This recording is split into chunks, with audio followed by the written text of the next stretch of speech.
কোনো নারী পুরুষ যদি বিবাহের পূর্বে জেনা করে এবং পরবর্তীতে তারা যদি বিবাহ বন্ধনে আবদ্ধ হয়, তাহলে এতে ইসলামের বিধান কি?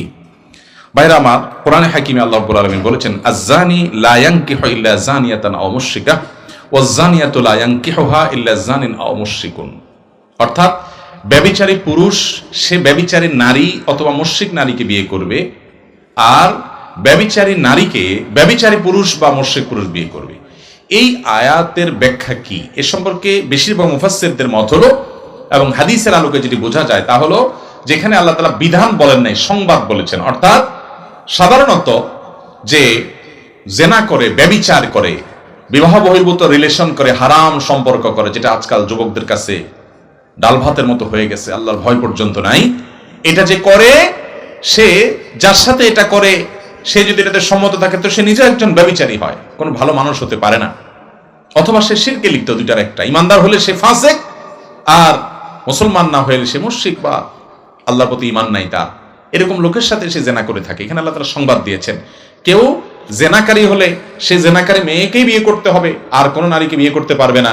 বা কোনো মহিলা জেনায় লিপ্ত হলে তিনি কোনো পবিত্র পুরুষ যার জীবনে জেনা করে নাই তার সাথে বিয়ে হতে পারবে না, এমন কোনো কথা নেই।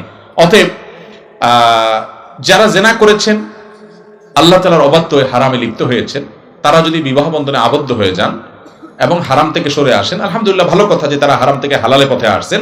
এখন তাদের কাজ হলো আগের কৃতকর্মের জন্য আল্লাহর কাছে মাপ চাওয়া, যে আল্লাহ, বিয়ের আগে আমরা যে জেনা করেছি আপনি সেটাকে মাফ করে দেন, আর জীবনে আমি পুরুষ হয়ে কোনো নারীর সাথে, নারী হয়ে কোনো পুরুষের সাথে কোনো হারাম সম্পর্ক করব না।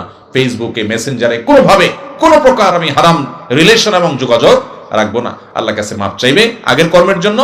আর একসময় তারা জেনা করেছে, এখন বিয়ে করে ফেলেছে, আলহামদুলিল্লাহ, এখন তাদের পবিত্র জীবন শুরু হয়েছে এবং হক হালালি চলবে, পবিত্র জীবন যাপন করবে, চরিত্র হেফাজত করবে, এখন আর হারামে যাবে না, আগেরটার জন্য যদি মাপ চাবে যথেষ্ট, এটাতে কোনো অসুবিধা নাই। আর যদি তারা জেনা করার পরে কোনো নারীকে বিয়ে করে যে নারী পবিত্র, অর্থাৎ যার জেনার কোনো প্রমাণ নাই, তাহলে সেটাও জায়েজ আছে, কোনো অসুবিধা নাই।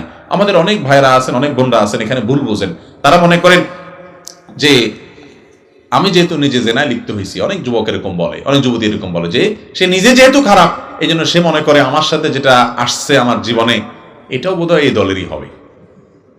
মনে মনে বউয়ের প্রতি খারাপ ধারণা করে, আছে না নাই? এটা ভুল কথা। আল্লাহর নবী লূত আলাইহিস সালাম আল্লাহর নবী ছিলেন, অথচ ওনার ঘরে যে স্ত্রী ছিল তিনি, তার চরিত্র ভালো ছিল না। তাহলে ভালো মানুষের ঘরে খারাপ মানুষ থাকে। আবার ফেরাউনের মতো খারাপ মানুষ, তার ঘরে আল্লাহ তাআলা আসিয়ার মতো নেক স্ত্রী দিয়েছেন না, দেন নাই? অতএব আপনার নিজের চরিত্র খারাপ দেখে আপনার বউটার উপরে ধারণা করবেন যে আমি যেহেতু এই গ্রুপের, আমার কপালে তো ওইটাই পড়ার কথা না। হতে পারে আপনি খারাপ হওয়ার পরেও আল্লাহ তাআলা আপনাকে ভালো মানুষ দিয়েছেন, হতে পারে না?